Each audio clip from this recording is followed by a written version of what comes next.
Stop telling people more than they need to know. You are Locked On Fantasy Basketball, your daily podcast on fantasy basketball. Part of the Locked On Podcast Network, your team every day.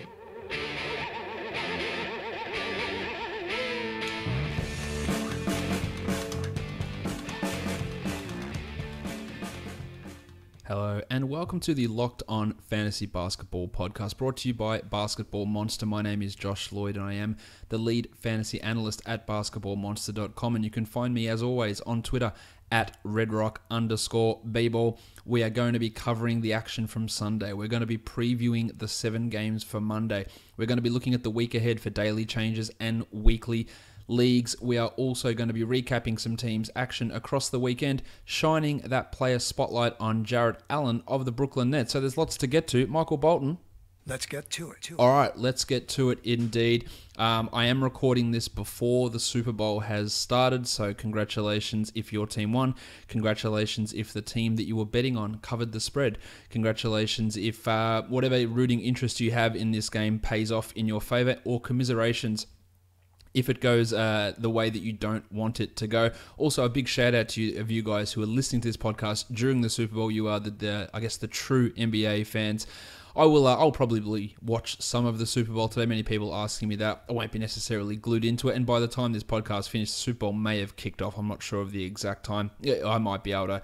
I might miss the opening of the show, but I'll probably settle in and watch the back end of the Super Bowl today. And personally, again, don't know the results at this point. I hope the Eagles win. I always enjoy an underdog story, so I hope the Eagles can get up and get that victory, although it is always fun to see the Patriots win and people lose their shit. So whichever way it goes, I don't really mind too much, but that's the way that I'm heading at the moment. So I hope that it is the Eagles that get up, but if the Patriots win, it'll be funny nonetheless, just to see people lose their shit.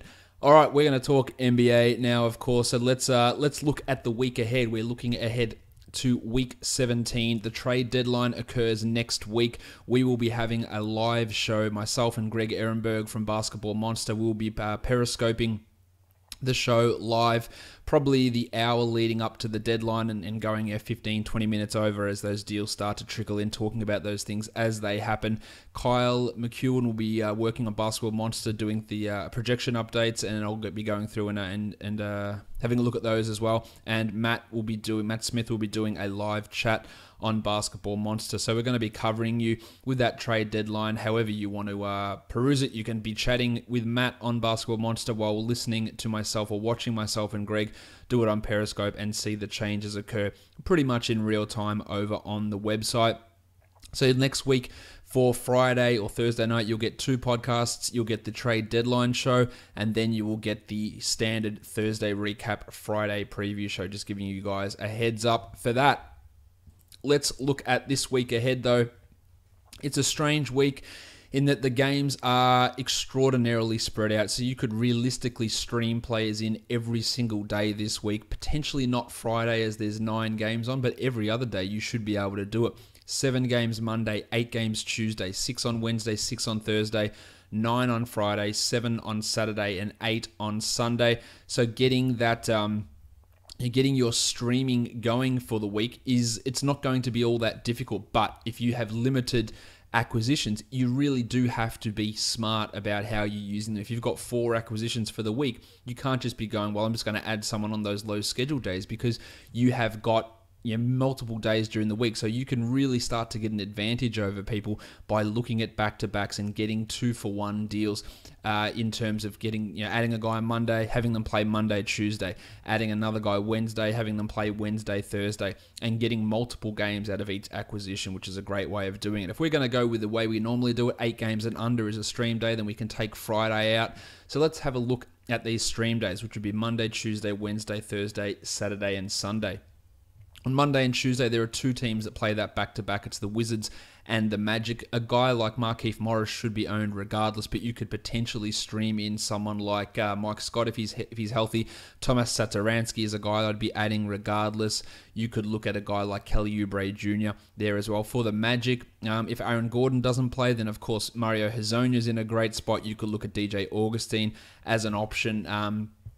you might consider Mo Spates, although I probably wouldn't do that. Tuesday, Wednesday, we've got a bunch of teams. The Cavs, the Rockets, the Suns, the Nets, and the Grizzlies. There are plenty of players across those teams that you can stream in. The plumber for the Cavs is someone to look at, Gerald Green from the Rockets. For the Suns, make sure Josh Jackson's owned. We're going to talk about him a little bit later. You could stream Dragan Bender, Alex Len, even Tyler Ulis, if there's any issue with Devin Booker's ribs that he hurt today. For the Nets, plenty of guys as well. Damari Carroll, if he's around. Jarrett Allen, who's a must-own, is a guy you could look at. You could stream Jahlil Okafor, potentially. Karis LeVert might be a stream option there. And then you got the Grizzlies, Andy Harrison, Wayne Selden, Jim Ennis as another guy, Jermichael Green, Jarrell Martin. All those guys can give you 2 games of value there. On Wednesday, Thursday, there's no back-to-back, so we move to the Thursday, Saturday pseudo back-to-back, which may suit you, it may not, because you might be able to get an actual Thursday, Friday, and a Friday, Saturday, and depending on the construct of your team. But if we look at Thursday, Saturday, we've got the Mavericks, the Wizards, the Magic, and the Lakers. I already talked about the Wizards and the Magic guys. The Lakers guys, you're looking at Josh the Hitman Hart, who's been putting up some really good numbers.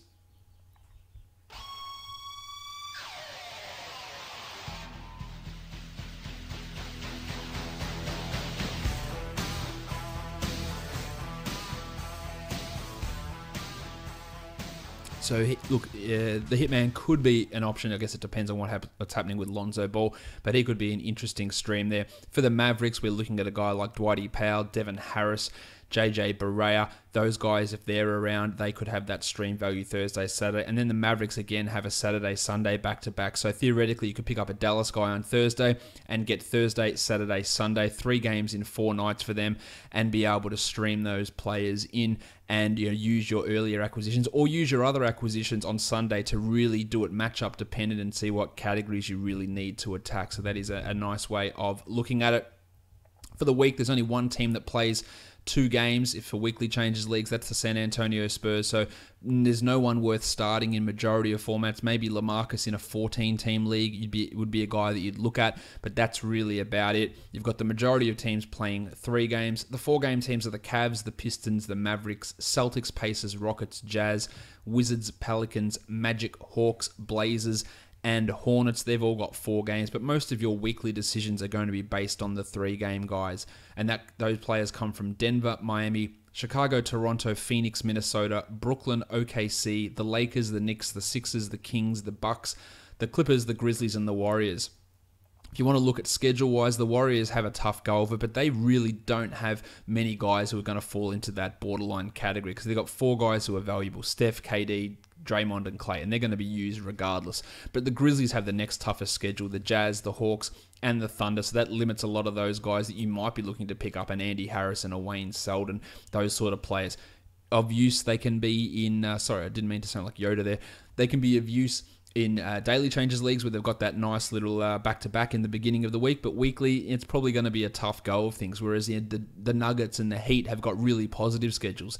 Denver plays against the Hornets, the Rockets, and the Suns, so that's really good as a 3-game week. So guys like Gaz Harris, the Blue Arrow Fart and Will Barton, Jokic, even someone like Trey Lyles or Baby Neck Wilson Chandler might get a boost in value for the deeper leagues there that puts them ahead of some borderline players for maybe the Grizzlies, who are down there with that tough schedule that sets up for the week there. Let's now look at what happened over the weekend for teams that we're not going to talk about in the recap or the preview section of today. We'll start with the San Antonio Spurs. They're a team who, look, as I said, their week coming up here is only 2 games, so we're not going to be looking too much at adding these guys for action during this week because, of course, you're only getting 2 games out of them. You're not going to be able to really use them too much. But it was important to see that DeJounte Murray only played 22 minutes in the game across the weekend as Tone Parker played more. That was the concern with Murray. We love what he'd been doing, but with Pat Mills around, with Parker still around, and the fact that he wasn't getting 30 a night even when Parker was out at the start of the season, that's why I was a little bit cooler on him than, say, what many others were. He still is a guy to own, but if he comes back to a 24-minute role instead of a 27 or 28-minute role, he's going to be a hard guy to keep if that's the way that Popovich wants to run that situation. So pay some attention there. We've got a big game from Dan Green in terms of minutes. I wouldn't be banking on that happening. And a change in the starters. I don't know if it's permanent, but Davis Bertans started over Pau Gasol. Bertans then got hurt. and saw his minutes limited, but it was an interesting move. I'm still holding Powell, and I'm not adding Bertans in any leagues that I wouldn't have already owned him in, but it was an interesting maneuver to see Aldridge play centre and Bertans start off as the starting power forward on this team. The Golden State Warriors, there's always very little to talk about this team within fantasy. There's KD, there's Steph, there's Clay, there's Draymond. That's who they are, really. We had an interesting Zaza performance. He was actually a top 100 player over the weekend, but nothing to really see there. Shawnee Livingston, Uncle P, Nick Young, Pat McCaw, Iguodala. Really, no value is changing with any of these players on the Warriors, and they're potentially the most boring team to actually talk about from a fantasy basketball perspective. Not that they're boring at all to watch, of course, but when I talk about them, there's just the same shit all the time. Joel Embiid played a back-to-back, 65 minutes across 2 games, averaged 20 and 10 with 2 blocks. It is lit, as the kids say. Pretty excited to see Embiid play that back-to-back. Big numbers in them. The minutes weren't really limited. That is huge, huge news. Bob Cove also busted out of his slump after I talked about him in the player spotlight. So thank you, Robert, for acknowledging my focus on you. Not really too much to talk about there. Rashawn Holmes didn't play at all. I think we're all well aware that he's not worthy of a stash in any sort of format really at this point outside of deeper dynasty leagues. While Timothé Luwawu-Cabarrot was out and Jared Bayless got back into the rotation. I'm not sure if that will stick. I like what Justin Anderson does over both Bayless and Luwawu-Cabarrot. But we will see. Still no Markelle Fultz at this point, but nothing's really changing too much in terms of the standard league value for guys in Philadelphia. Minnesota Timberwolves, another game where Jeff Teague's minutes came down, only 27 in this one, while Tyus Jones played 20, and shockingly enough, Tyus Jones outplayed Jeff Teague because I think he might not be a better player than Jeff Teague, but I think he is a better fit with this team and with this group of starters. Jones had 15 points with an assist and 2 steals, while Teague had 5, 2, and 6. Teague still had a triple-1. He shot poorly. I don't think that a wholesale change is going to be made, but every game since we started really noticing this 4 or 5 games ago, Teague seems to be losing a minute or 2 each game, and Jones jumping up. We're looking to grab Jones maybe in a 16-teamer just in case. Nothing shallower than that, I wouldn't think, and I'm definitely not dropping Teague unless I'm in like an 8-team or a 6-team league or something really shallow along those lines.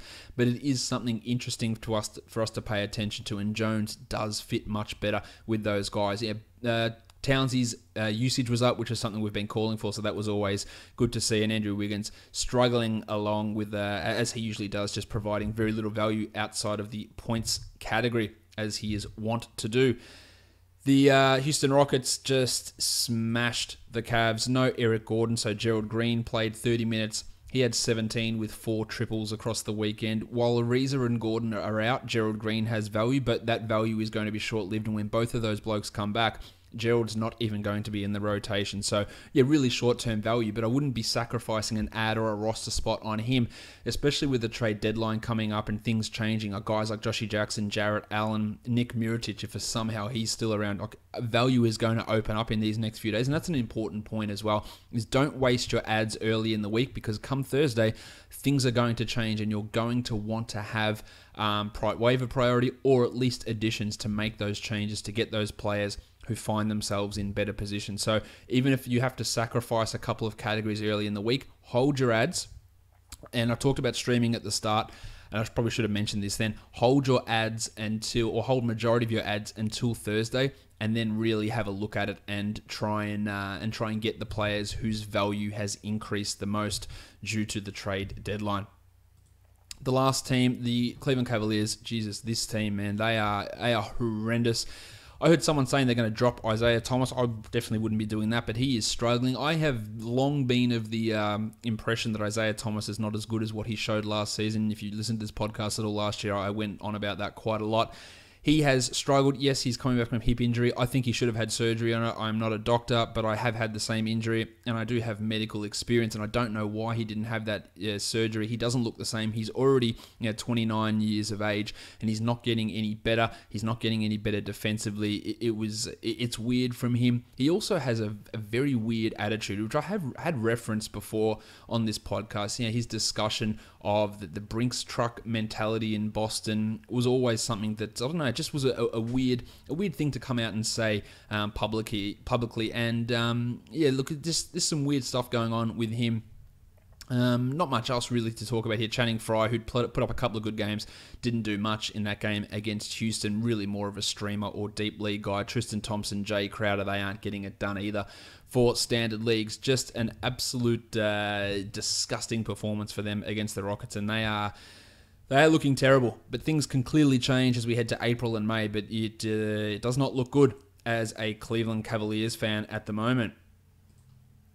Let's look now at what happened actually on Sunday and go to the monstrous line of the night, and it is Al Horford of the Boston Celtics. 22, 10, and 5 for Horf. 2 blocks, 2 triples, 8 of 12 from the field, and 4 of 4 from the free throw line. Another strong performance from Horford. He has been the 35th ranked player this season. You could have got him outside the top 50 in a lot of drafts. He was a guy that I was pretty excited about targeting in a lot of formats. I thought he was getting underrated. People thought the addition of Kyrie and Gordon Hayward was really going to drop him down a lot in value. I didn't quite see it that way, and it's something that did pay off for me in terms of looking at preseason projections. You're putting together some nice numbers here. Horford averaging 13.5, 8, and 5. Got those rebounding numbers up. Not as high as they were at the start of the season, but an improvement on last year. Upped his three-pointers. He's getting a block a game, over half a steal, and really efficient. 51 and 73, shooting a blistering 44% from 3. He has been fantastic. He was your monstrous line of the night. He is going to remain close to a top 40 guy for the rest of the season. The waiver wire line of the night and the young gun of the night is the same person. It is Joshy Jackson of the Phoenix Suns. He has been really, really good. In the last 4 games where he has played, we started 3 of them and he played 29 minutes in that other game. He is the 35th ranked player in that time, averaging 21 points per game. Now, granted, it's coming on 52% field goal percentage and 41% from 3. Actually, I probably should tell you what he did in this game against the Hornets. 23, 5 and 1, 3 triples, a steal and a block, and 10 of 14 from the field. So his value is clearly skewed by a high field goal percentage. 52% in the last 4 from the field, 41% from 3. When for the year, he's at 40 and 28. So those numbers aren't going to stick at that level. But let's scale it down. What we've seen from him is an increase in usage. 32% over those last 4 games, 30% over the last month. So an increase in usage is going to help the bulk amount of points. In fact, over his last month, he's averaging almost 16 points per game. So there's value there. But in these last 4, 6 rebounds, 1.3 steals, and 0.8 blocks. The assists are nowhere near what we thought they could be coming out of college. I was never that high on him being this high assist point forward sort of a guy. He's averaging only 1.2 this year. But it's the defense, the steals, the blocks, hitting some threes, 1.5 a game, getting you 6 rebounds. And if he can give you 17 points per game from here on out, which I think is a decent approximation of what he could potentially do, then he's going to be a guy that's going to produce great value for you. I think he is a clear must-own player. Over a guy who's been hyped as a must-own guy like a Wayne Selden, I would comfortably have Joshy Jackson. I don't think there's much debate there. If you picked up Greg Monroe, I would comfortably have Josh Jackson in that spot there as well. They're really starting to get things going, but I don't think we should be expecting the shooting percentage to stick at the current level that it's at. But I still think that there's room for him to at least maintain an improved level as opposed to what we saw from him at the beginning of the season. But definitely a guy that I'd be grabbing. I'd be looking into him strongly in all formats, and I think there is a pretty significant room for him to improve in multiple different areas, and really like what we're seeing from him. Don't think it sticks, the shooting, but everything else makes him a must-own guy. I think I've said that enough to get that point across. The dud of the night. D'Angelo Russell of the Brooklyn Nets, 3, 1 and 7 with a triple, 1 of 8 from the field, and fouled out in only 18 minutes. This comes off the back of 2 strong games where he had 22 points and 15 points. So I'm not overly concerned about this game. He is still a guy that I believe should be owned in all leagues. He is ramping his minutes up. This was not good in terms of minutes, but 24 on the last one. And the foul trouble did limit his playing time here. I think he would have been pushing up to 25 or 26. So I think that if he does get dropped after this performance, and some people will drop guys and not realize that it was because he fouled out in 18 minutes. So if that actually happens, I'd be definitely looking to grab Russell if he does hit my wire. Would I add him over a Josh Jackson? Well, I feel more comfortable about Jackson getting 30 plus than I do about Russell getting 28 plus. But I still would likely go with Russell over Jackson, but they are both guys that I believe needs to be owned.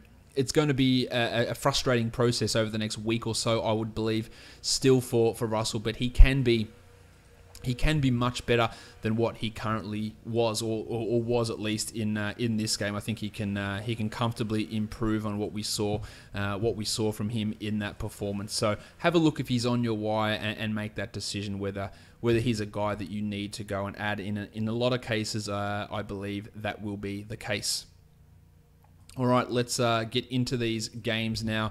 Break them down, have a look what we can get out of the action from Super Bowl Sunday. The first game, the Boston Celtics and the Portland Trail Blazers. The Celtics get the win by 1. Mo Harkless out of nowhere. Shabazz Napier didn't play, so Harkless played 31 minutes and had 19 and 8 with 5 triples. Took a lot of shots, didn't do much defensively, but this is a guy that hasn't even been in the rotation at all. We saw Pat Connaughton and Evan Turner that have their minutes decreased, and with Napier out, he got more playing time. I'm not looking to grab Harkless anywhere. Again, he could very easily just fall back out of the rotation in a couple of games, which has happened to him a few times already during this season. Nurkic had 14 and 8 with 2 blocks in 28 minutes, a totally acceptable line, and something that does make him a guy that needs to be owned, while Lillard had 21, 6 and 9. And our mate, Al-Farouq Aminu, sometimes may be good, sometimes may be shit. Only 31% on 13 attempts, 11 and 8 with 3 triples. Definitely a 12-team guy that's fine to own, but not a must-own player. And if he's on the waiver wire, I wouldn't be looking, man, what the hell's going on? Why is Amino in there? I wouldn't be approaching him that way, but definitely does have some value. Lillard 21, 6 and 9, and McCollum 22, 3 and 3, but both of those guys had subpar field goal percentages. For the Celtics, we know that Greg Monroe is going there.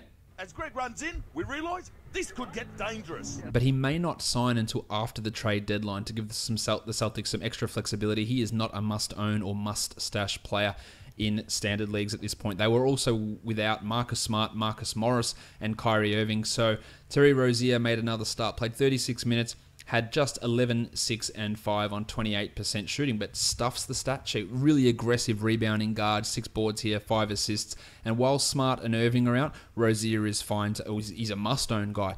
When Irving comes back, the value dips, but it's still a guy that's going to have some value. But when Smart comes back, it's just going to be really tough for him to get 27 plus minutes per night, and I don't think he's going to be able to maintain that 12-team league value. Jaylen Brown had a good night, 16, 6 and 4 with 4 triples, while Jason Tatum, he hit himself 3 triples and had 17, 2 and 5. They're 3 triples on only 5 attempts, just really trying to push back to get me to shave this beard off. It's not going to happen, Jace, but try as much as you want. With no Marcus Morris, Shemi Ojale is getting a larger role. It's not really doing much for fantasy, 6 and 6 with a steal and a block. I don't really love him long-term in Dynasty. He's provided really good value as a rookie for the Celtics this season, but his game just doesn't look superb from a fantasy point of view. Let's move on to that next game, which is the Memphis Grizzlies and the Toronto Raptors.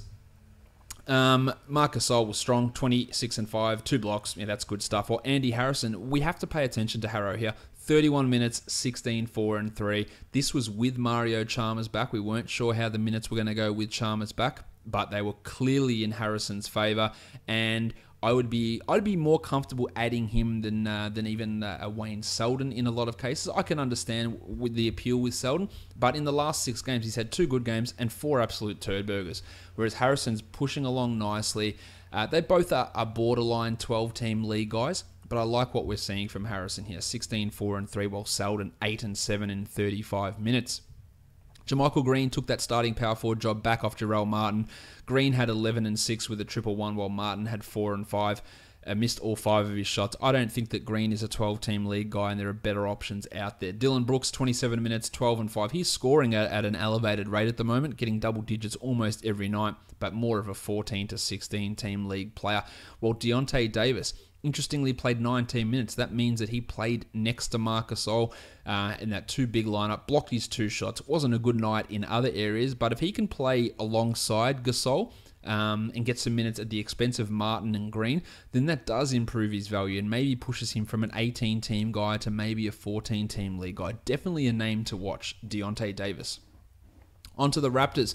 We all buried Delon Wright, and he bounced back with a huge one. 15 and 4, 2 assists and 4 steals. These are the sort of performances he can have, but I wouldn't be rushing to the wire to go back and scoop him up. This was a game where the starters were limited for the Raptors, only 26 minutes for Kyle Lowry and 27 for DeMar DeRozan, because they were just so far up. Freddie VanVleet also good, 13, 7 and 8. With 2 steals in his 28 minutes. Another guy who, putting up the good numbers there, but I'm not sure that there's anything to really see there for 12 or even 14 team leagues. Big game from Pascal Siakam. He blocked 3 shots. Jonas had 12 and 9 in his 24 minutes. Poeltl had 2 blocks. Just minutes spread all over the place. The only blokes who didn't get to 20 minutes were CJ Miles and the Jedi OG Anunoby.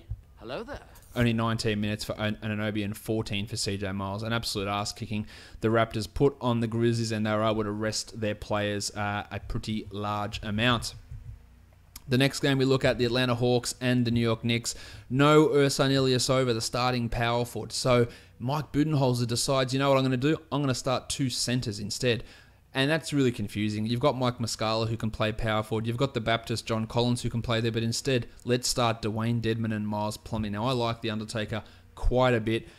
But that's a weird front court pairing. But who am I? They got the victory on the road, 3 points, with Dedmon playing 29 minutes and having 12 and 14. These are the numbers that made Dedmon a must-own earlier in the season. I don't know if it sticks at this level. He 100% should be starting over Miles Plumlee every single game.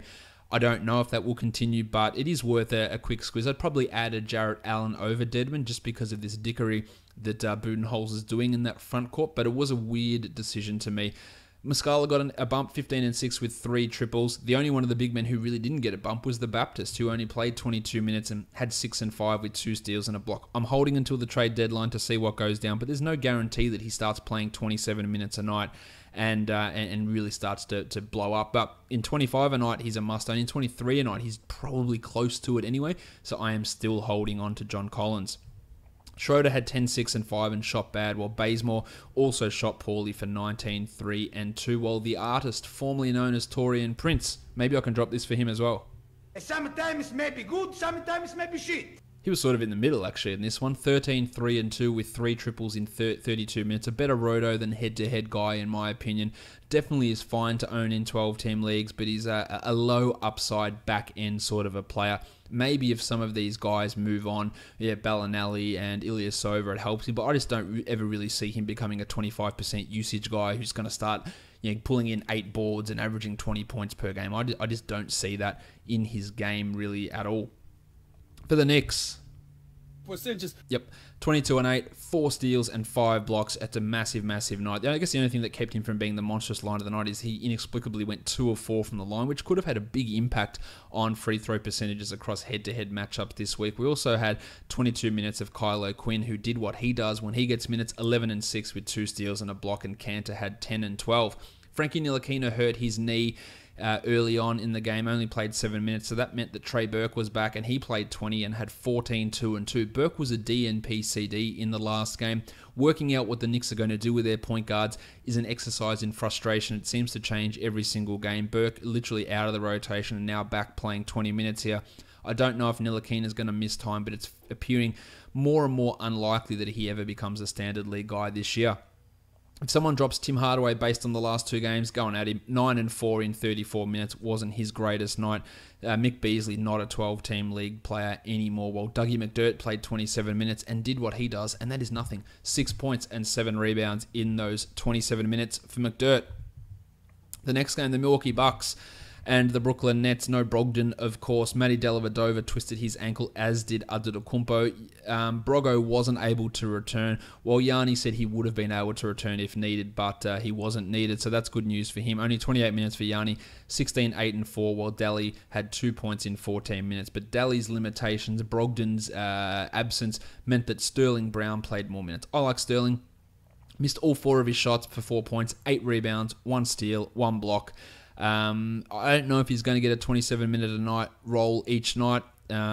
Seems pretty doubtful with Tone Snell just absorbing 31 minutes every night and doing nothing. 0 points for Tone in 31 with 3 rebounds. One of the worst fantasy players in the entire NBA. Sterlo's more of a deeper league guy. Jabari Parker continues to look strong. 11-1 with 2 assists and 2 blocks in 17 minutes. Looks great here. They have to be cautious with the minutes. There is a chance that he could have a top 50 stretch, maybe start of March. Can you deal with what's happening now? I think you should be able to. He should be owned, and it's been an impressive return to action. The Muppet, John Henson, 19 and 18, 2 blocks. Big men go off against the Nets all the time. We've said that, as do point guards, and the 2 best performers for the Bucks were their point guard and their center. But Henson is criminally under-owned in my mind since Jason Kidd has gone. His minutes have gone up. He's playing a more consistent role, and he's responded really well. I think he needs to be owned. Bledsoe had 28, 4, and 6 with 3 triples, a strong game from him after playing just 20 in the last game. While it wasn't Chrissy Middleton's best night, only 16 points, but mainly because he only took 11 shots, didn't do much in the peripheral areas either. Onto the Nets, Spencer Dinwiddie, 9 points, 10 assists, a bad shooting night with 3 steals and only 29 minutes. And interestingly, Karis LeVert got 23 minutes and scored 15. Some of those minutes because Russell wasn't able to play as much. Hard to see LeVert being a 12-team league guy here, unfortunately. Jarrett Allen, the guy that everyone wants to hear about. We're going to talk about him in the player spotlight later on. 14 and 7 in 27 minutes. I'll say what I say now. He's a must-own guy. He should be owned in 10-team leagues. A majority of 10s, all 12s, and anything deeper than that, clearly. The minutes are way up, and he's playing really, really well. Jahlil Okafor, not so much. 7 and 4 in 11 minutes. Just leave him for the deeper formats. That's it. The Blue Swimmer was bad. More of a 14-team league player, as we're all well aware, for Alan Crabb. The Lakers and the Thunder, another start with Brandon Ingram at point guard and Josh the Hitman Hart at shooting guard. Ingram had 13, 5, and 3. Strong performance. He had 16, 5, and 5 with 2 blocks. Strong performance. While the Hitman had 14 and 11, 2 triples and 2 steals. Of course, Lonzo Ball was out of this game, enabling Hart to get those minutes. I think Hart's a better player maybe than Kentavious Caldwell-Pope. I think he's a better player than Jordan Clarkson. Whether he remains getting those minutes, I'm not sure. But for the short term, with Ball still out, Hart absolutely has value. Jordy Clarkson had 18, 2, and 2. Another supremely high usage night from him.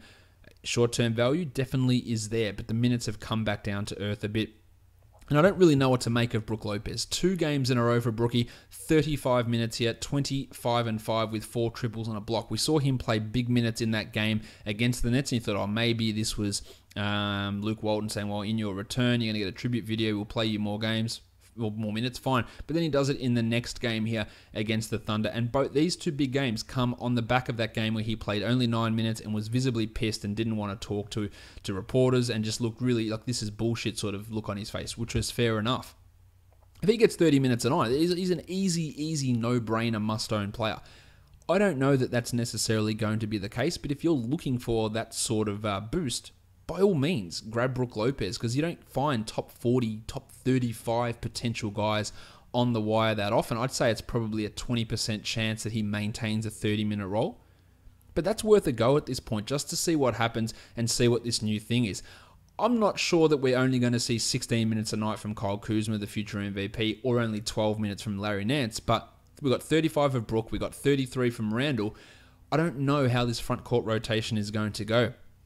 Kyle Kuzma, who everyone was telling me was the greatest thing in the world, has dropped off in a large way. I'm not dropping him yet in fantasy leagues, but I won't say that I'm surprised that we're seeing his play crater. Maybe not to this degree, but he is dropping off. While Larry Nance, in only 12 minutes, he's a low upside guy for standard leagues, and if I had him, I would definitely make that switch for Jarrett Allen. Caldwell-Pope had 13, 5, and 3. He is fine as a 12-teamer, but far from a must-own 10-team league sort of a player. Onto the Thunder, another shit performance from Terrence Ferguson. I saw Fred Katz tweet out today that Ferguson has not hit a single field goal since he has been a starter, since that second Robertson injury. He's got a couple of points, all from the line, has not hit a single shot. He played only 11 minutes, and Alex Abrines continues to get that playing time. Abrines had 3 points with a 1-1. Really hard to say. He is a 12 or 14 team league guy, but at least he's playing minutes, and at least he hits some threes and can have some value there. Russ had 36, 5, and 9. Steve Adams had 12 points with 5 steals. Paulie George had 26 and 7, and Mallow had 10 and 13. And much like the Warriors, it's one of the more boring fantasy teams to talk about. Very little happens outside of those top 4 players.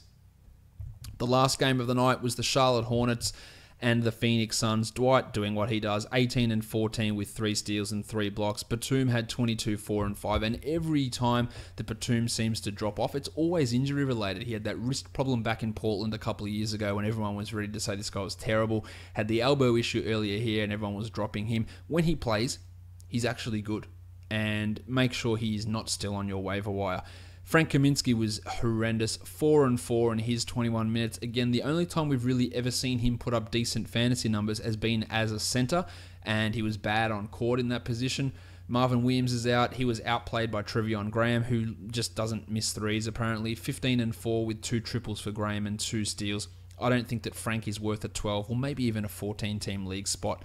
At this point, Zala played his second game back 14 minutes, while Kemba was inefficient but had 18 points with 5 assists. Onto the Suns, Devin Booker copped a knee in the hip/ribs from Zala. That put him out of the game, had 18, 5 and 9. I think there's a chance that he does miss at least a game here. And if that happens, you might be able to stream in someone like Tyler Ulis, but I wouldn't be sacrificing value to get one game out of Tyler. TJ had 21, 2 and 2 with 2 steals. Well, Alex Len accumulated 5 fouls in 11 minutes. I don't think that he is a must-own 10-team or 12-team league guy. Everyone seems to think that Tyson Chandler's just going to be excised from the rotation and they're just going to give Len 30 minutes. And everyone keeps labeling Len as the center of the future on this team. If they thought he was the center of the future, he would have been starting all season. And there wouldn't have been the bullshit negotiations with his restricted free agency over the summer. I think that is the furthest thing they have in their mind as Alex Len being the center of the future. And when Marquise Chris returns, I think we'll see more Bender at center, and it is going to limit what Len can do. So he is far from a high priority sort of a stash to me. I would take the risk on adding a Brook Lopez over Alex Len at this point. Because Lopez's ceiling is high, and I just don't see 30 minutes ever in Len's future. I just don't see it. I could be wrong. But I don't see it. Encouraging night from Bender, 18 and 5 with 4 triples for him. But remember that Chris was out of this one. Bender has had a few good games, a few piss poor games as well when he gets that starting role. More of a 16-team league guy, but I do value him in dynasty leagues, as I have talked about many, many times. That wraps up all of the action from Sunday's games. I'm going to take a quick break. Going to go start get some nachos prepared for the Super Bowl, and then we're going to come back. We're going to preview the 7 games for Monday. I'm going to play a song by Jake McKelvey and the Countertops, and then we'll be back to shine that player spotlight on Jarrett Allen and preview Monday's games for DFS.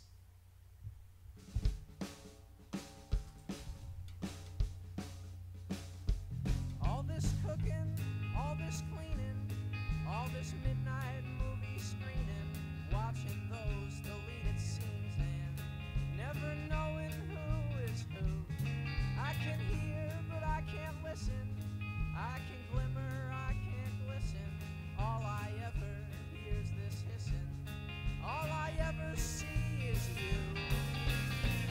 And if you leave, darling, if you disappear, well, I'll make a list of my least favorite puppeteers. And I'll cast a spell on all the things that I've accrued. Oh, and babe, I'm gonna cry all over you. Well, I'm a couple miles from nowhere, and there's no one that I know there. Oh, but if I ever go there, I don't think that I'll return.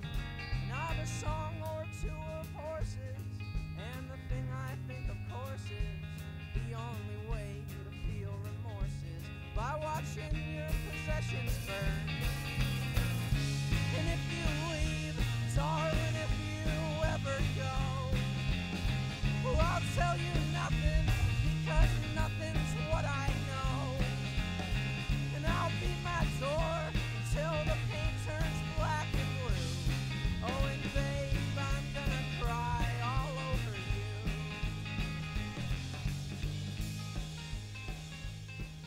All right, guys, we're back. Let's head to the player spotlight portion of the show. And we're going to be heading to Brooklyn to look to the Brooklyn Nets first-round draft choice from this season, the center, Jarrett Allen, who's just recently taken over the starting role there in Brooklyn. Let's look at his numbers for the season. 18 minutes, 7 points, 5 rebounds, he's hit a couple of threes this year.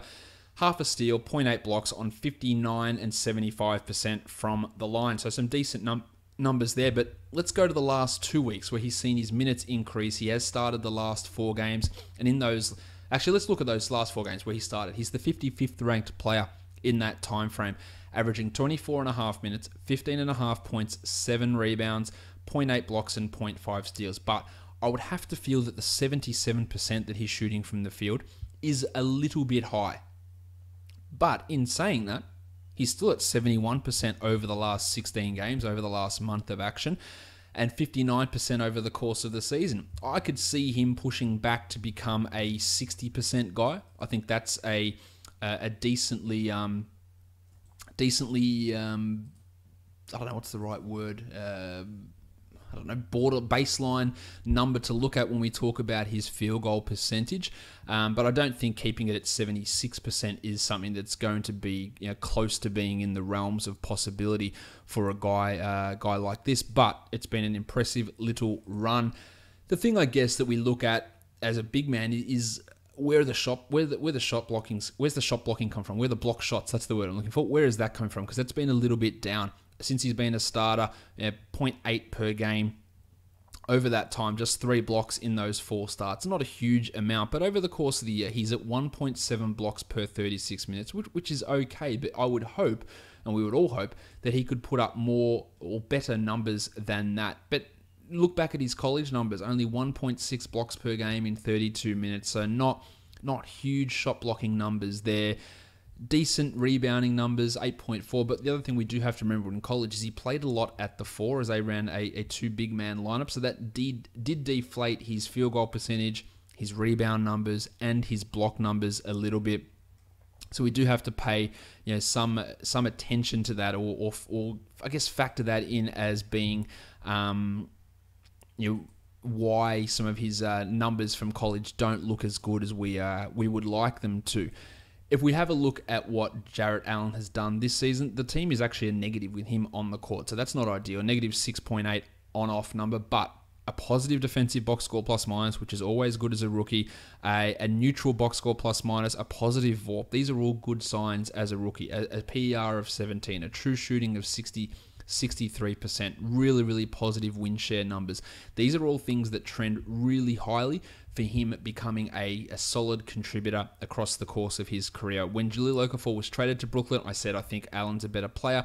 I think he's a significantly better fit in the modern NBA, and they should be running with him very comfortably over what Okafor can do. And we have seen that play out. We've seen that be the case, and we're seeing that trend comfortably push into Jarrett Allen's direction, which of course is helping us quite substantially for his fantasy value, and that's a good thing, I guess. Not just for us, but for Brooklyn Nets fans as well, to see him push into this role and to see them try and develop him.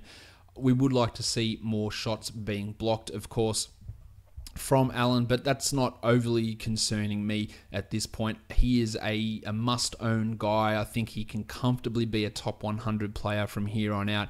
And if he gets those blocks up, or if he starts increasing the usage like we're seeing from him recently, the usage has definitely jumped for Jarrett Allen. We're seeing where is his recent usage? Over the last 2 weeks, he's at almost 20%, which of course is average for usage. We're seeing that jump, which is a pretty big positive for him. They're using him more. They're giving him more plays to run, and that is really starting to put together some nice lines for Allen. In terms of dynasty, I think he's got top 40 upside for multiple seasons, and if he can ever get to 2 blocks per game, we're talking about a guy who I believe can be I think he can be like a Clint Capella almost, with better free throw percentage.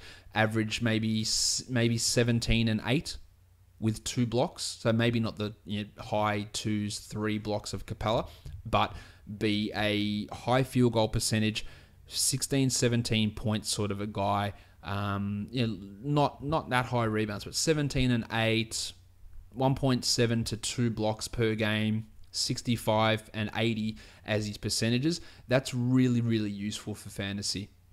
I don't ever expect him to become a full-time stretch 5 or become a monster rebounder or a monster shot blocker, but everything that he does, I think can be very, very useful for fantasy, and he can put up some really, really strong numbers. And I'm excited to see how it all plays out for him over the course of the rest of this season as things really do start to come into focus for him and for this Nets team. So have a look at Jarrett Allen. If he is on your wire, I would be absolutely 100% all over owning him. Make sure you go out and grab him.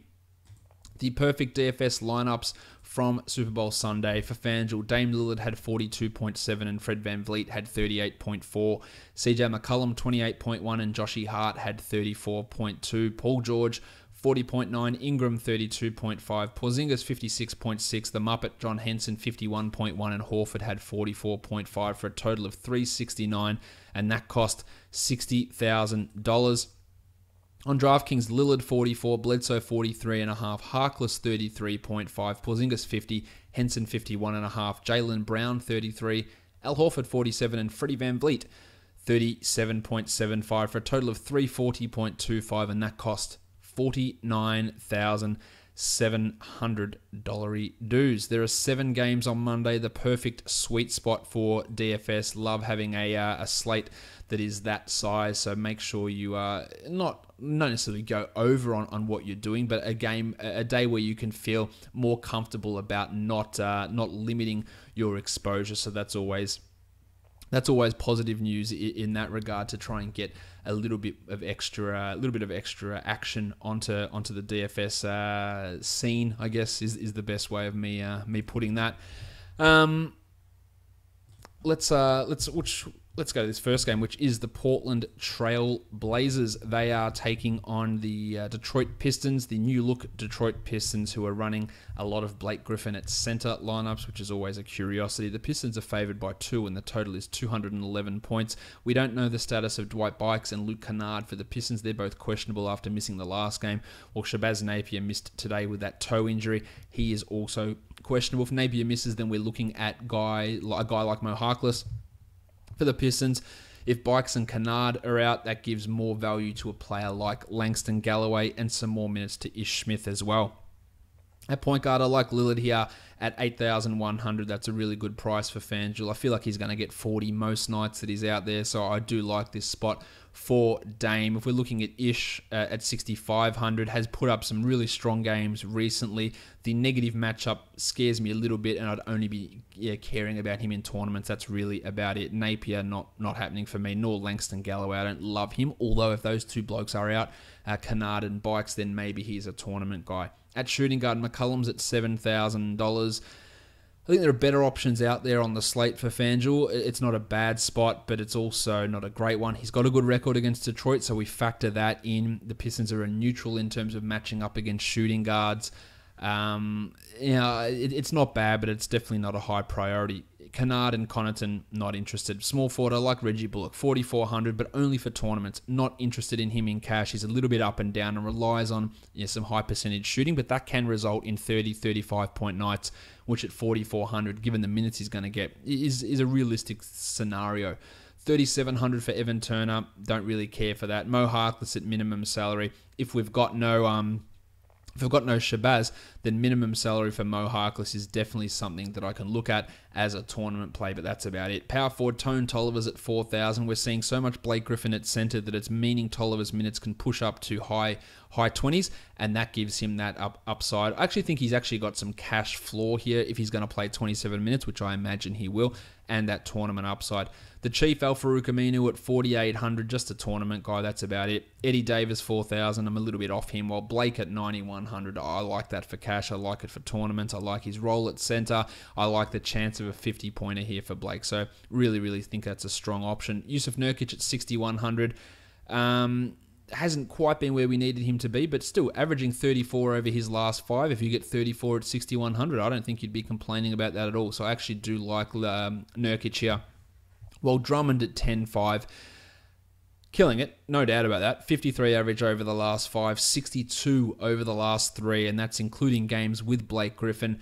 I just feel it's a little bit high, and I'd only be looking at him as a tournament guy, but still, it's still a really, really good position for Drummond, and he's been playing absolutely out of his mind of late.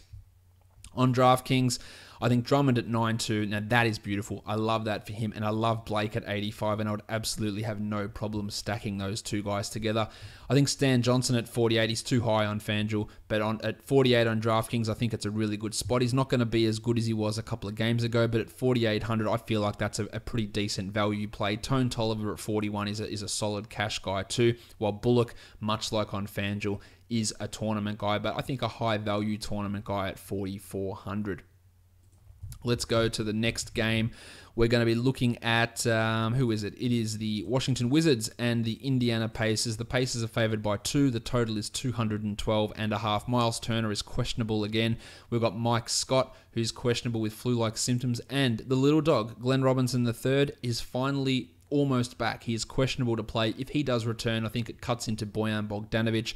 It cuts into Lance Stephenson's playing time as well, and maybe even a little bit into Thaddeus Young, so we do have to pay attention to how Robinson is used. He won't be playing big minutes off the bat, but he could work himself into a 20-minute role at some point, especially when Bojan starts slumping. At point guard, Daz Collison at 5,600. I think that is a strong floor play. Maybe not the highest tournament upside, but I do like the cash value there of Dazza, who's averaging 30 over his last 5. I'll take 30 every day of the week at $5,600, especially for cash. Corey Joseph at 39.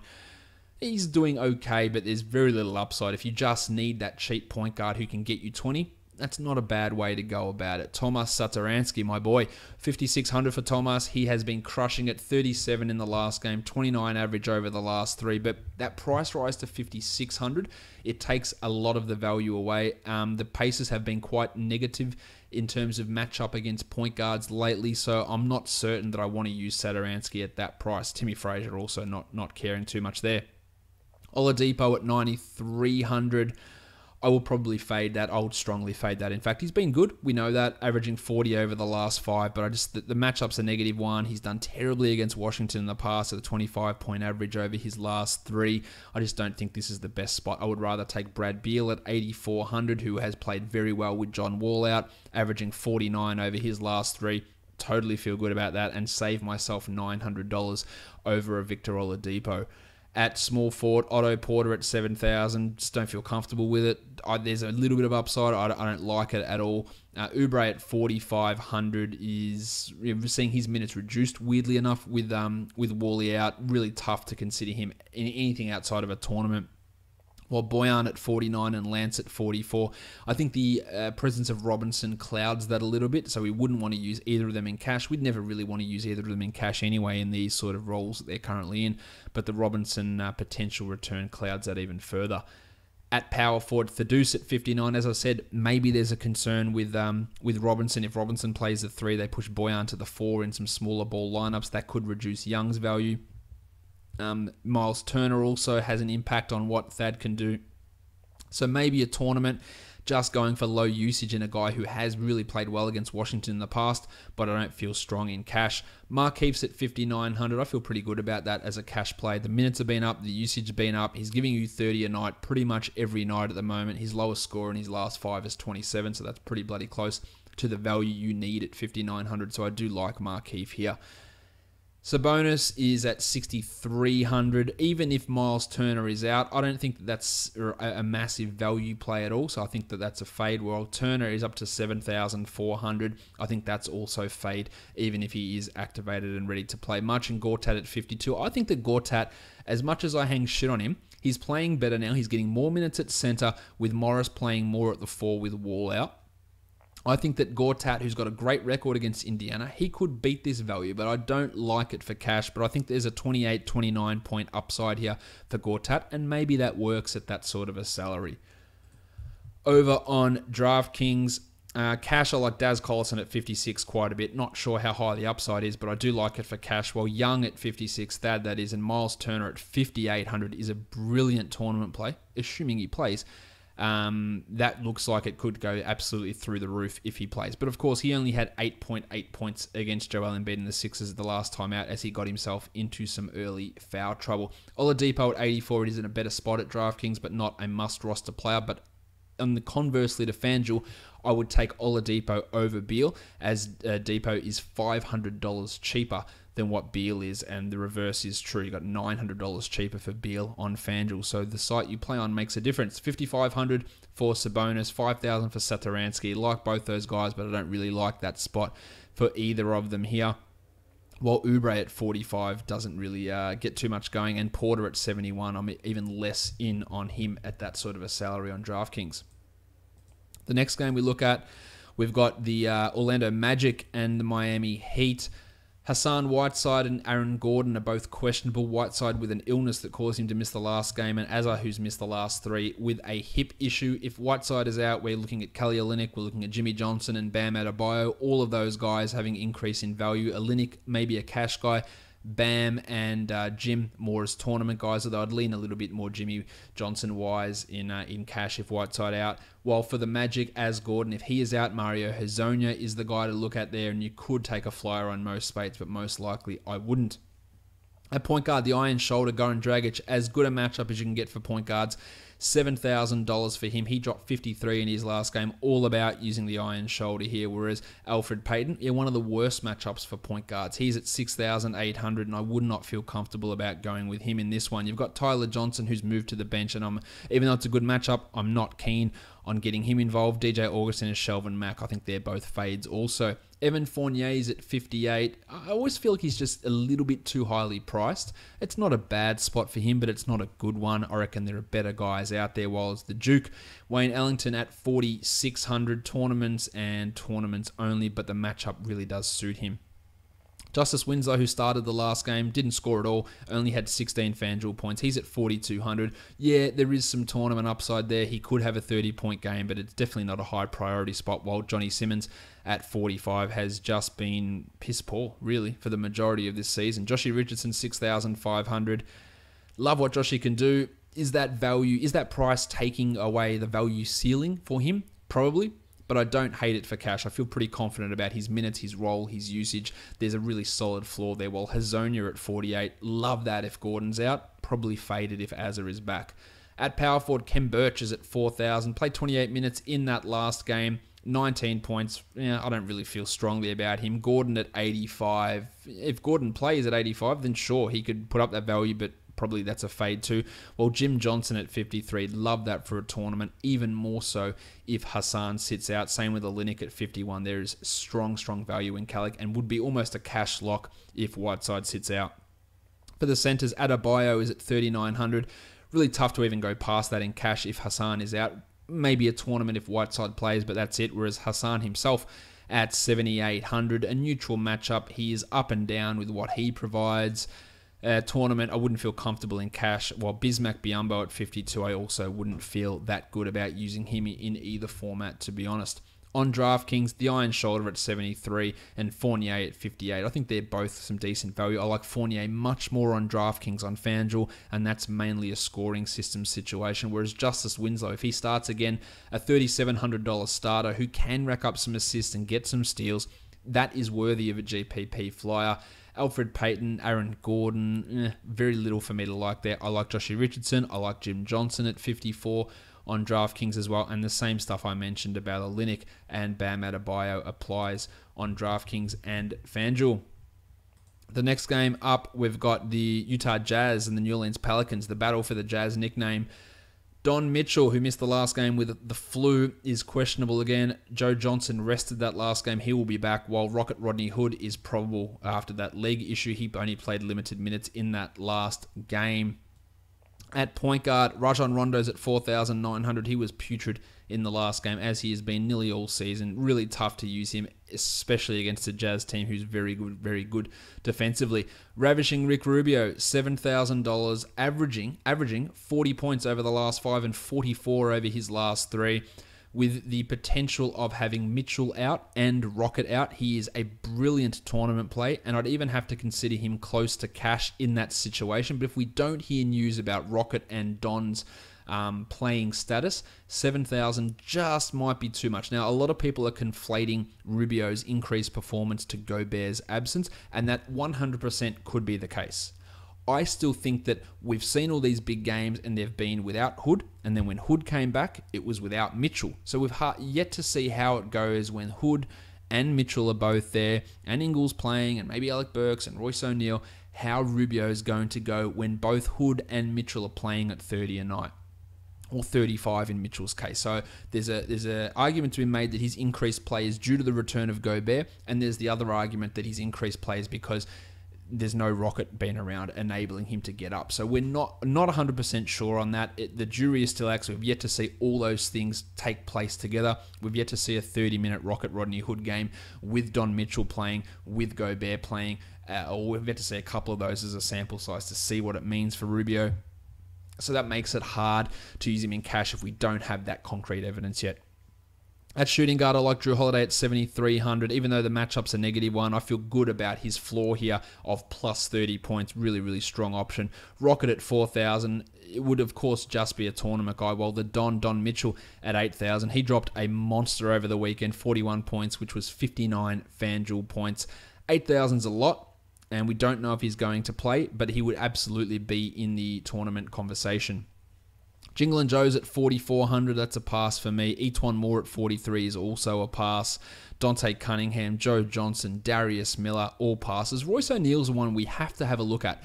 If Rocket or Don Mitchell are out, 4,300 for Royce might get you interested. He averages 26 over the last three, had 38 in that last game, but I think there's an element of fluke in that. As well as Royce has played, he's not a consistent fantasy producer, and I probably wouldn't use him in most cases.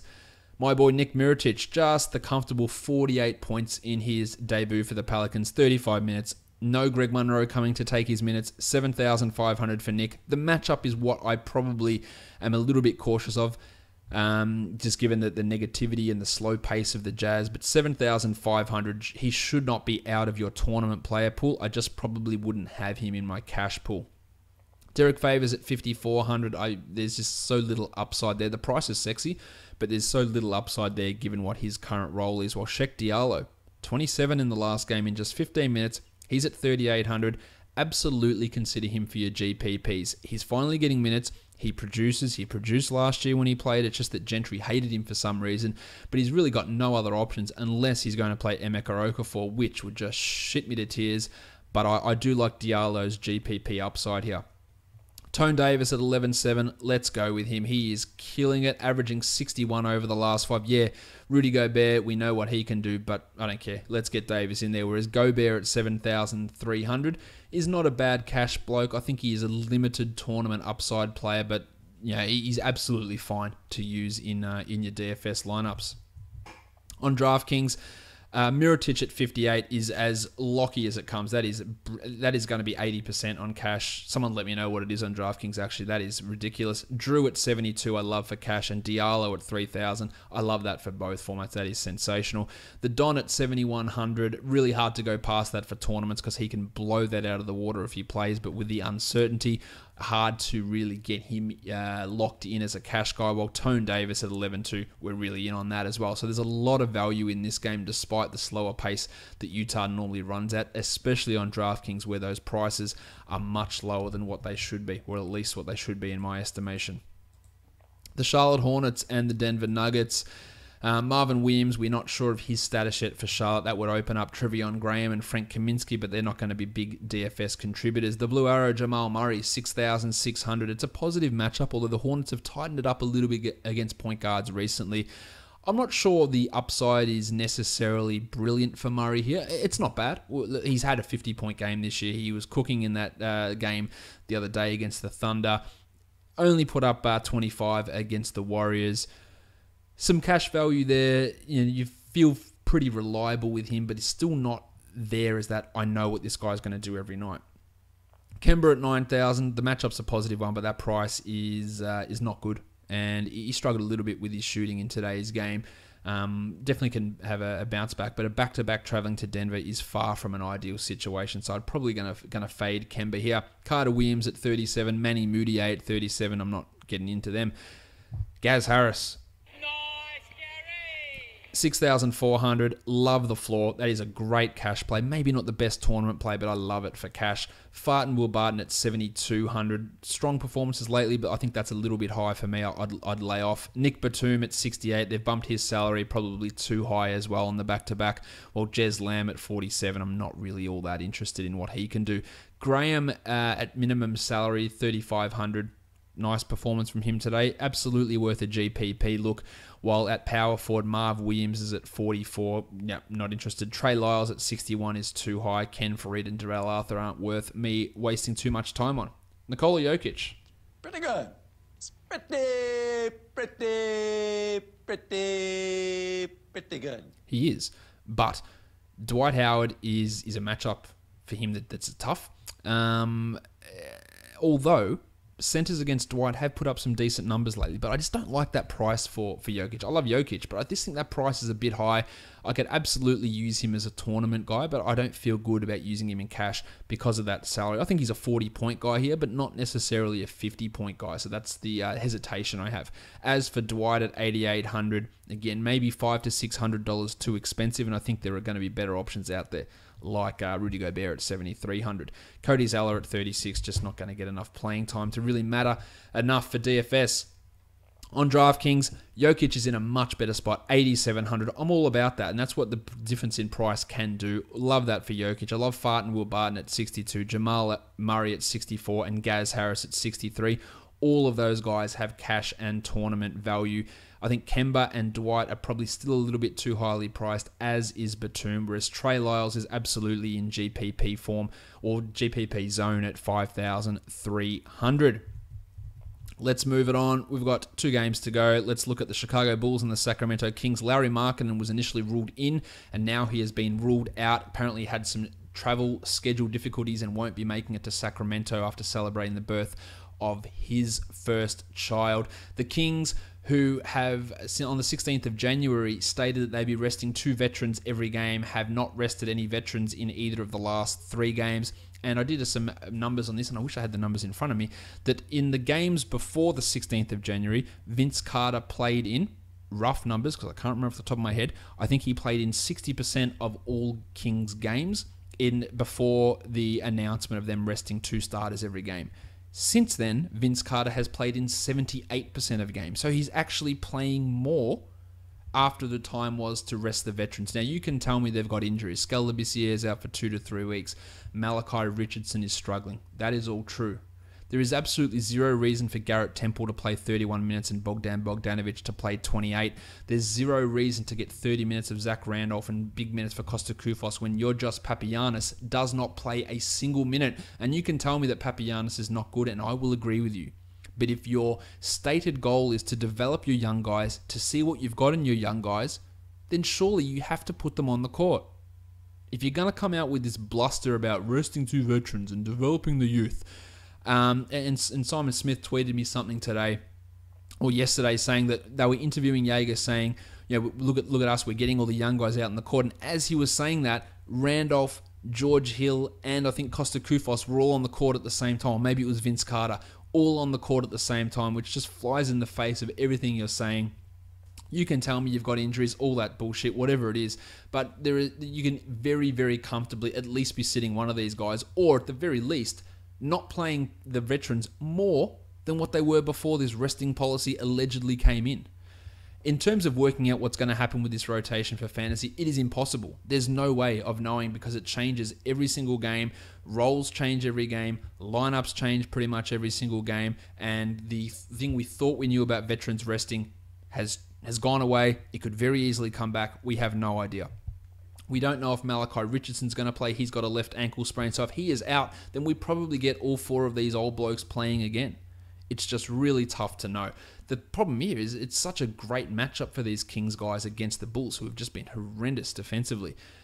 At point guard, De'Aaron Fox, 5,800. The matchup is brilliant. No Chrissy Dunn for the Bulls. I love Fox here for cash and for tournaments. On the Bulls side, Jaren Grant at 59. It's a good matchup for him, but I think he's a fade. Jameer Nelson might be the backup. It might be Ryan Archer-Jacquino. we're not going to be using either of those guys, of course. Georgie Hill at 4,400. George Hill averages 14 points over the last 5 games in 22 minutes. There's absolutely zero reason to use him until Jaeger comes out and plays him 36 minutes. At shooting guard, Justin Holiday is at 5,200. Has been okay. He's getting minutes, but he's not getting anywhere near that value. The matchup here might dictate using him as a GPP guy, but his shot has been so far off, I cannot use him in cash. Bogdan Bogdanovic, again, inexplicably had his minutes reduced in this time of youth development. He has played 24 minutes a game over the last 3 and 28 over the last 5. For the last month, he's played 30 minutes per game. But now that the resting rotation has come in, his minutes have been reduced. So what do we know? It's a great matchup for Bogdan. He can comfortably drop 35 points here, but what will the minutes dictate? That's why it's impossible for me to use him in cash. While Zach LaVine crushing it, but FanDuel's gone, well, we're not having any of that. His salary is now 7,400, and that is really tough. The matchup's brilliant. I think it's a GPP spot, but that's a tough salary to swallow for LaVine. Budrick Hield, another one of these young players we're developing, is playing only 21 minutes a night. Really hard to use him despite the positive matchup. Small forwards, Justin Jackson at 36. He is not a high fantasy producer, so I don't care. Denzel the Hammer Valentine, Paulie Zipser, David Nwaba. Now I imagine Zipser's going to start. So at 3,700, a guy that had 25 points in 26 minutes in the last game, sure, that's a tournament value. In fact, if you want to go big on some high price guys, not that there are many high price guys playing on this slate, but say you want to put Drummond in, Davis in, Blakey Griffin in, Oladipo in, then maybe putting Zipser in there at that price, get 20 points, that might work out. So that is something to consider. At power forward, Punch Bob Portis is at 5,800. I like that spot with market and out. We're really interested in that. Well, Zebo at 6,500. That's tournament only. I just don't know what they're going to do. Robin Lopez at center, 4,400. With market and out, he's played big minutes the last 2 games, had 34 points in 36 minutes in the last game. A super positive matchup for Bob. I think that there is almost no way he doesn't get 25 points here, so that makes him a cash guy with also 30-point upside. He could come out and play 17 minutes, but without market in there, without Mirotic, their front court is Zipser, Felicio, Portis, and Lopez, and I think that Lopez will get that playing time. I like Willie Cauley-Stein here at 7,000. I like him quite a bit. A cash guy and a tournament guy, while I'm not really interested in Kufos or Felicio. On DraftKings, Levine is at 6,600, so I love that price. That is a cash guy. Bob Portis at 62, also worthy, and De'Aaron Fox at 6,000. I like them for cash and tournaments. Whereas Will Cauley-Stein, I'll probably also put Will in the cash option, while Zebo at 57 is more of a tournament upside sort of player. Let's go on to this last game, then we can all go watch the Super Bowl. The Mavs and the Clippers. DeAndre Jordan, again, matching up against his almost former team. Injury-wise, the pencil Harrison Barnes is dealing with an ankle sprain. So that's really the only one we need to pay attention to. Austin Rivers is still out for the Clippers as well. At point guard, Miloš Teodosic at 5,100. He was the first sub in the last game as Ty Wallace replaced him. I think he's a GPP guy, but not a strong option. While JJ Barea at 48 has lost a little bit of his early season luster. With the potential of Barnes sitting, I like Dennis Smith. Now, it might seem weird to you that would be the case, but if Barnes is out, it pushes Wes Matthews more to the 3, Yogi Ferrell more to the 2, and then we get some more minutes from Smith at point guard. So that's why I like it there. I think he can be used as a cash option in what is an actual positive matchup with Miloš and Lou Williams providing that point guard defense, which is, I guess, an oxymoron. 4,100 for Yogi Ferrell. Maybe if the pencil's out, he'd be a tournament option. At shooting guard, Avery Bradley had his Clipper debut. It was the same as his Pistons season. Shithouse, 14 points in 32 minutes for Braddles. But I think he does have some upside here, but I wouldn't be looking at him in anything apart from a tournament. While Lou Will at 84, the numbers have dipped a little bit from Williams, so I'm not really feeling him at that sort of a salary. Wesley Matthews at 55 is up and down, but if Barnes is out, I think you can lean a little bit more on him than what you normally would. Ty Wallace at 44. The minutes are there, but they're not as high as they were before, so I think he is not someone to care too much about. The Rooster, Danilo Gallinari, 5,700. That is a no-brainer to me. I love that spot. He had 40 points in 30 minutes in the last game. I love it at 5,700. All about the Rooster here. While the pencil at 67 is a strong fade with that ankle issue. At power forward, Dwighty Powell started the last 2 games, 4,800. That price rise takes a little bit of shine away. You could use it in cash. I like it more for tournaments, but I think he's a guy you have to play. While Dirk at 5,200, not really seeing too much there for Dirk. Toby Harris at 66 had a really good Clippers debut, putting up 34 points, but I just think that price is probably a little bit high in a negative matchup. The table, Montrezl Harrell, he had 29 points in that first game, but only in 18 minutes. I think getting that sort of those sort of numbers in those limited minutes is not a sustainable practice. At 4,900, I'd probably end up fading Montrezl here. At center, DeAndre Jordan, 7,900. I actually like this. I'd take Gobert over him at the $600 cheaper, but he always does well against Dallas, DeAndre, so I like this spot for him. And Salah Mejri, not really moving the needle for me for Dallas. On DraftKings, I like Jordan at 76, Lou Williams at 83. The 3-point bonus helps his value a bit, while Dwighty Powell at 3,700. That is super tough to go past. I think that is almost a cash lock over on DraftKings. Let's have a look at Yahoo. On Yahoo for tournaments, Aaron Gordon, if he plays, is in a pretty good spot, I think. Thaddeus Young, Stan Johnson as tournament guys, Reggie Bullock, JJ Barea, Justice Winslow, Babyneck, Czech Diallo, Justin Jackson. And for cash, we've got Yogi Ferrell, Tone Tolliver, Satoransky, Robin Lopez, Dwight Powell, Bogdan Bogdanovic, De'Aaron Fox, Nick Mirotic, Zach LaVine, Kemba Walker, Oladipo, Jokic, and Tone Davis. On Moneyball for tournaments, Tone Davis, Cauley Stein, De'Aaron Fox, Bogdanovic, Bogdan that is, Jimmy Johnson, Al-Farouq Aminu, Reggie Bullock, The Duke, Wayne Ellington, Bojan Bogdanovic. And for cash in tournaments, it's Tone Tolliver, Avery Bradley, who's really cheap there, Robin Lopez, Dwight Powell, The Rooster, Daz Collison, Joshy Richardson, Yusuf Nurkic, Bob Portis, CJ McCollum, The Iron Shoulder, Nick Mirotic, Zach LaVine, and Dame Lillard.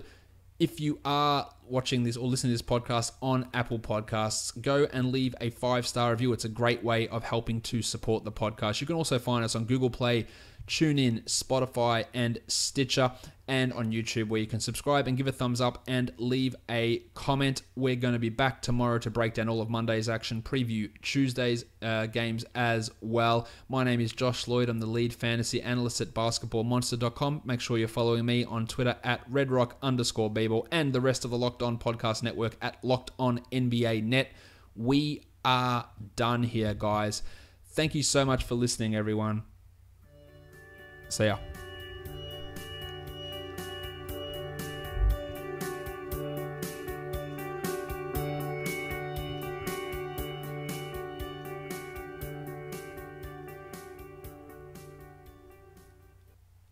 Solomon Hill.